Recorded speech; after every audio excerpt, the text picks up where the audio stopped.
മരത്തിൻ്റെ ഡോറുകളുടെ ഏറ്റവും വലിയ പോരായ്മ എന്താണെന്നറിയോ? അത് ചെതല് പിടിക്കുന്നുള്ളതാണ്.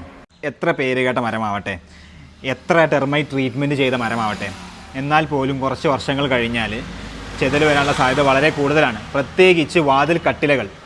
എൻ്റെ വീട്ടിലടക്കം ഞാൻ കണ്ടിട്ടുണ്ട് വാതിൽ കട്ടിലകൾക്കൊക്കെ ചെതല് വന്നിട്ട് നമ്മൾ സിമെൻറ്റ് കൊണ്ടോ അല്ലെങ്കിൽ വൈറ്റ് സിമെൻറ്റ് കൊണ്ടോ അല്ലെങ്കിൽ പുട്ടി കൊണ്ടോ ഒക്കെ ഈ ഗ്യാപ്പുകൾ ഫില്ല് ചെയ്യുന്നത്. ഈ ഒരു ടെക്നിക്ക് നമ്മുടെ നാട്ടിലും നമ്മളുടെ വീട്ടുകാർക്കിടയിലൊക്കെ ഒരു do it your self idea ആയിട്ട് എല്ലാവരും അങ്ങോട്ടും ഇങ്ങോട്ടും പറഞ്ഞു കൊടുക്കുന്നതാണ്.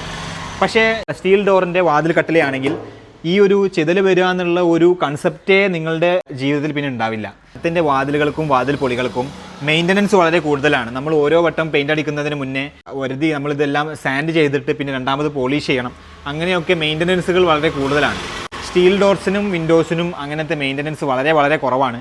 വൺ ടൈം നമ്മൾ ഒരു ഇൻവെസ്റ്റ്മെൻറ്റ് നടത്തി കഴിഞ്ഞാൽ അത് ലൈഫ് ലോങ് നമ്മൾക്ക് ടെൻഷൻ ഫ്രീ ആയിട്ട് ജീവിക്കാൻ പറ്റും എന്നുള്ളതാണ് സ്റ്റീൽ ഡോർസിൻ്റെ ഏറ്റവും വലിയ ഒരു അഡ്വാൻറ്റേജ്.